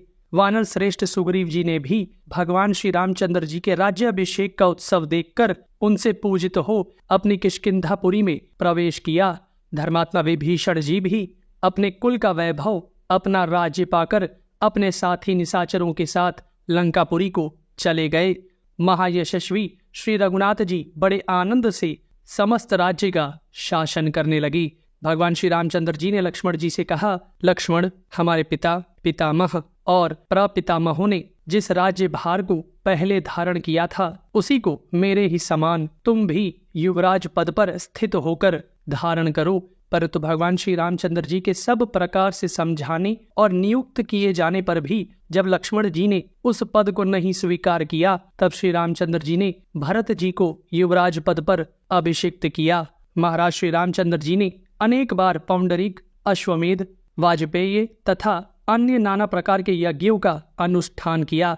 भगवान श्री रामचंद्र जी ने राज्य पाकर 11 सहस्त्र वर्षों तक उसका पालन किया और 100 अश्वमेध यज्ञों का अनुष्ठान किया। उन यज्ञों में उत्तम अश्व छोड़े गए थे तथा ऋत्विजों को बहुत अधिक दक्षिणाएं बांटी गई थी। श्री रामचंद्र जी के राज्य शासन काल में कभी विधवाओं का विलाप नहीं सुनाई पड़ता था, सर्प आदि दुष्ट जंतुओं का भय नहीं था और रोगों की भी आशंका नहीं थी। संपूर्ण जगत में कहीं चोरों या लुटेरों का नाम भी नहीं सुना जाता था। कोई भी मनुष्य अनर्थकारी कार्यों में हाथ नहीं डालता था और बूढ़ों को बालकों के अंत्येष्टि संस्कार नहीं करने पड़ते थे। सब लोग सदा प्रसन्न ही रहते थे। सभी धर्मपरायण थे और कभी एक दूसरे को कष्ट नहीं पहुंचाते थे। श्री रामचंद्र जी के राज्य शासन करते समय लोग सहस्त्रों वर्षों तक जीवित रहते थे, सहस्त्रों पुत्रों के जनक होते थे और उन्हें किसी प्रकार का रोग या शोक नहीं होता था। श्री रामचंद्र जी के राज्य शासन काल में प्रजा वर्ग के भीतर केवल श्री राम, श्री राम, श्री राम की ही चर्चा होती थी। सारा जगत श्री राममय हो रहा था। ब्राह्मण, क्षत्रिय, वैश्य और शूद्र चारों वर्णों के लोग लोभ रहित होते थे। सबको अपने ही वर्णाश्रमोचित कर्मों में संतोष था और सभी उन्हीं के पालन में लगे रहते थे। श्री रामचंद्र जी के शासन काल में सारी प्रजा धर्म में तत्पर रहती थी, झूठ नहीं बोलती थी। सब लोग उत्तम लक्षणों से संपन्न थे और सबने धर्म का आश्रय ले रखा था। भाइयों सहित भगवान श्री रामचंद्र जी ने 11,000 वर्षों तक इस भूमंडल पर राज्य किया था। यह ऋषि प्रोक्त आदि काव्य रामायण है, जिसे पूर्व काल में महर्षि वाल्मीकि ने बनाया था। यह धर्म, यश तथा आयु की वृद्धि करने वाला एवं राजाओं को विजय दिलाने वाला है। संसार में जो मानव सदा इसका श्रवण करता है वह पाप से मुक्त हो जाता है। श्री रामचंद्र जी के राज्य अभिषेक के प्रसंग को सुनकर मनुष्य इस जगत में यदि पुत्र का इच्छुक हो तो पुत्र और धन का अभिलाषी हो तो धन पाता है। राजा इस काव्य का श्रवण करने से पृथ्वी पर विजय पाता है और शत्रुओं को अपने अधीन कर लेता है। इसके श्रवण से समस्त देवता श्रोताओं पर प्रसन्न होते हैं तथा जिसके घर में विघ्नकारी ग्रह होते हैं वे सारे ग्रह शांत हो जाते हैं। जो इस प्राचीन इतिहास का पूजन और पाठ करता है वह सब पापों से मुक्त होता है और बड़ी आयु पाता है। जो नित्य इस संपूर्ण रामायण का श्रवण एवं पाठ करता है उस पर सनातन भगवान विष्णु स्वरूप भगवान श्री रामचंद्र जी सदा प्रसन्न रहते हैं। साक्षात आदिदेव प्रभु नारायण ही रघुकुल तिलक श्री रामचंद्र जी हैं तथा भगवान शेष ही लक्ष्मण जी कहलाते हैं। रामायण को हृदय में धारण करने और सुनने से सदा देवता संतुष्ट होते हैं। इसके श्रवण से पितरों को भी सदा तृप्ति मिलती है। जो लोग श्री रामचंद्र जी में भक्ति भाव रखकर महर्षि वाल्मीकि निर्मित इस रामायण संहिता को लिखते हैं उनका स्वर्ग में निवास होता है। एक चतुर युग में माता सीता का वीरांगना स्वरूप जो दुर्भाग्य से हमारे पूर्वजों की श्रुतियों में ही छिपा रहा, विष्णु प्रिया में इन्हीं श्रुतियों को लिपिबद्ध किया गया है।